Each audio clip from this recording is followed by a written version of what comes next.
বৃষ্টির দিনে গাড়ি নিয়ে বেরিয়ে পড়তে হবে ভাড়ায়। এই যে ছোটো ভাই দাঁড়িয়ে আছে, দেখো ছোটো ভাইকে কত সুন্দরভাবে সাজিয়েছি। মাল লোড হয়ে গেছে, তিরপল বেঁধে রাখলাম, যেহেতু বৃষ্টির ওয়েদার, নইলে মাল ভিজে গেলে মালিক গালাগালি দেবে, বলবে বোকাচোদা মাল ভিজিয়ে ফেলেছো।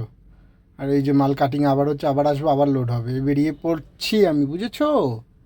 বেরিয়ে পড়ি রাস্তায়। বাহ, রাস্তায় একটু একটু জল জমেছে কিছু কিছু জায়গায়। তো আশেপাশে বাড়িঘরগুলো খুবই সুন্দর। এটা হচ্ছে নারায়ণপুরের রাস্তা। আর কি বলবো তোমাদের, এই বৃষ্টির ওয়েদারে গাড়ি চালাতে যে কত প্রবলেম হয় সে একমাত্র ড্রাইভাররাই জানে। আর কিছু কিছু বোকাচোদা আছে, বাইকওয়ালা বলো বা প্রাইভেট কার যাদের আছে তাদের বলো, হঠাৎ হঠাৎ ব্রেক মেরে দেয় আর চালাতে খুব অসুবিধা হয় এই বোকাচোদাদের জন্য।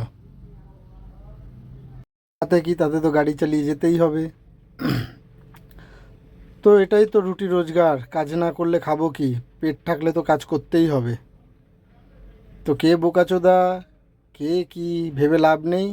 গাড়ি নিয়ে চলতে থাকো নিজের যাত্রাপথে, যেখানে মাল ডেলিভারি দিতে হবে।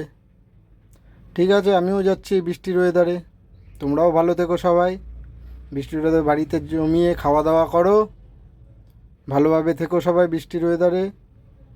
I love you friend. Tata, bye by.